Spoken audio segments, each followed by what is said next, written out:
So not long after, I had another situation, which was very weird to me, but I'll show you guys how it ties into Stylist X. So a young lady comes into the salon, books our sewing service. We got her schedule, got her hair done. At the end of the service, she was very happy.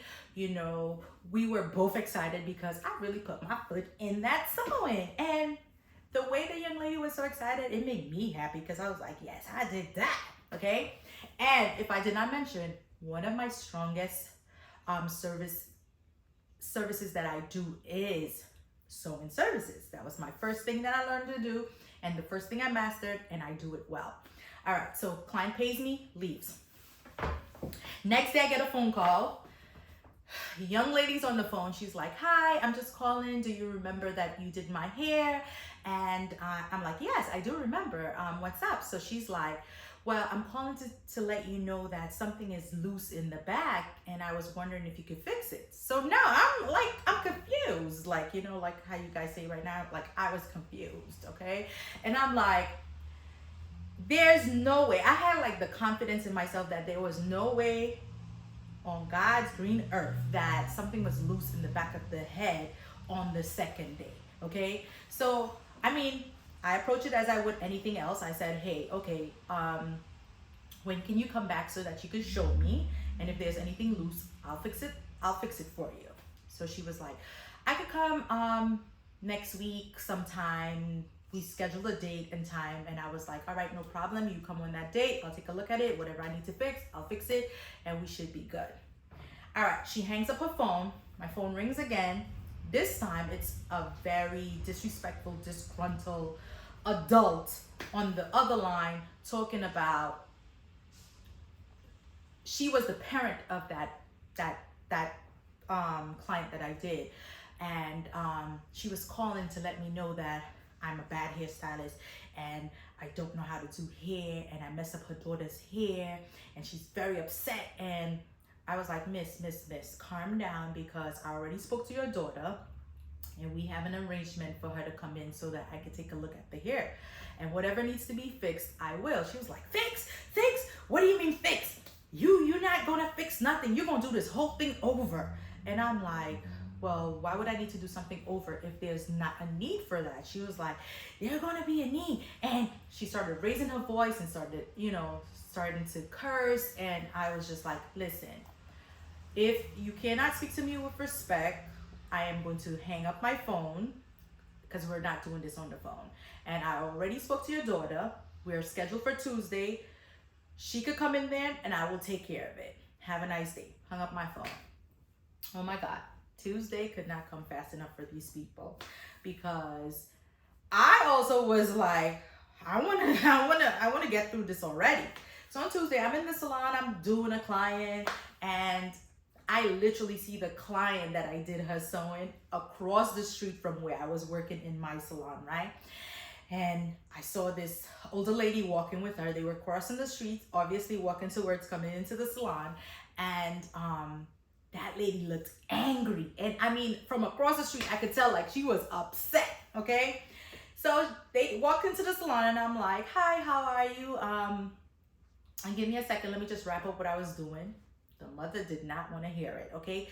She just pushed her daughter up on me and she was like, look at what you did. And she's like flinging her daughter back and forth, messing up her hair. Like, this is what you call a sewing? And I mean, it was just so chaotic and crazy, okay? And the daughter is just there like this, not saying nothing. And her mom is going off. Mind you, this child is like 16, 17, like someone who could speak up for themselves, okay? Because she did come to the appointment on her own, right? Anyway, the mom is going off and she starts to curse and she's like, what? Look at what you did, and you need to do this whole thing over, and you call yourself a hairstylist? So I'm like, okay, young lady, let me see where there's an issue. Guys, no issue. There was nothing loose. There was like the sewing was intact, okay? The only thing is it looked crazy because her mom, like, she literally just did a whole number on her head. But aside from that, like, everything still looked together. There was nothing that I needed to restitch or anything. So The mother kept on going, and I'm like, well, there's nothing to do. And I guess that really pissed her off. So she started cursing and calling me the B word and telling me I can't do hair, and I gotta give her back her money and whatnot. So because she started getting out of control, I was like, Miss, you're gonna have to take that outside, okay? One thing I am is very professional. When there's people in my salon, and there were other stylists, and there was a barber at the time handling their clients, I had someone in my chair. I don't go into the back and forth. I just was like, you gotta leave, and you gotta leave now. You could argue outside. If you need to call the cops, do that, whatever the case may be. So my barber was like, mommy, calm down. You don't have to get on like that. Like, it's okay, we could figure it out. She's like cussing me out.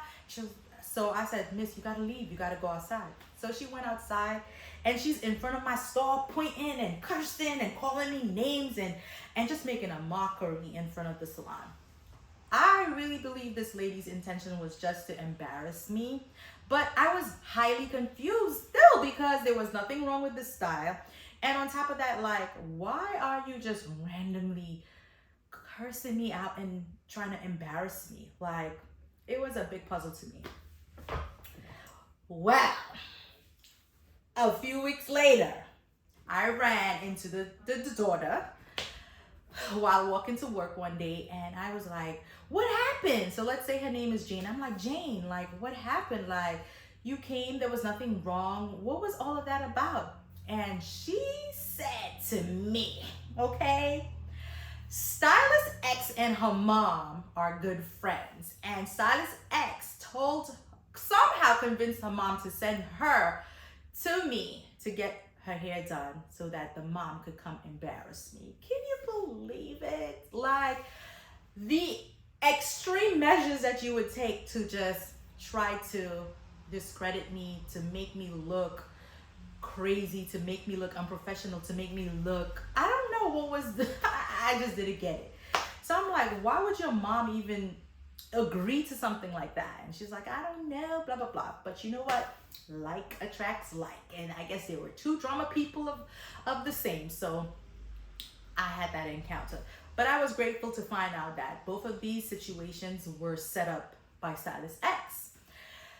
Anyway, I did nothing about it. I said nothing about it, but I knew, right? When that did not phase Stylist X and nothing happened with that, and I guess it didn't go to the level of drama that she expected, I guess she was on the hunt for, like, what should I do next? Oh my God. One day randomly, I was talking to a neighbor that worked next door to me, not in the same salon as Stylist X, but another business. And my neighbor is telling me that Stylist X is going around the neighborhood saying that she ran into my cousin, and she had this conversation with my cousin that filled her in with all of my business. And I mean, my business was not good, okay? And Stylist X is spreading all these rumors about me and saying that she got it from good grounds from my cousin, and that my cousin has the intention to approach me at my business and get into a fight with me. So she's stirring this rumor up and telling everybody in the neighborhood, and I'm just like, all I could say to my neighbor was like, okay, well, we'll see, because I don't even know what you're talking about, and this is ridiculous. So of course nothing happened because it was all lies and rumors. But again, Stylist X, I'm telling y'all, the shenanigans was just going crazy. And because nothing was happening, I feel like it was pissing her off even more. So now, Stylist X decides enough is enough. She's going to get me somehow, right? One day I crossed paths with her, and she started calling me the name Obia woman, okay? So she's bawling out Obia woman over the, all over the streets and just trying to embarrass me. So I turned around and I was like, what the hell is your problem? I said, I'm the Obia woman. I said, no, girl. I heard about you. I heard you're the one. I heard you're the one that's going to the Obia woman. And because whatever you're trying to do to me is not working, now you're left to call me Obia woman. I say, you deal with that. That's all I said. That pissed that woman off because she was like, what? Who told you I went to the Obia women? Blah, blah, blah. I said, I heard that you be taking people to the Obia women. So that pissed her off so bad that I left her with her jaw on the ground, went into my salon, started working. I'm telling you, maybe 2 or 3 hours later, I walked out of my salon to go to the was it the beauty supply? No, to the 99-cent store in the corner. When I walked out, to the left in my peripheral, whatever that word is, view, I'm seeing Stylist X standing outside of her store. As soon as my body exit my store, Stylist X started approaching me. So I just turned to the right and I walked to the corner because I was going to the store. Walk into the store and guess who enters the store? Stylist X. So now I'm towards the back of the store getting what I need, but Stylist X busts into the store and she is screaming like, how dare you call me an Obia woman, and how dare you say that I'm taking people there? Who the F told you this? And you know, she was getting so loud and aggressive in the store that the owner of that store had to kind of like intervene and be like, ma'am, calm down. Like, the owner even said that, you're so dramatic, you're always in drama, leave my store.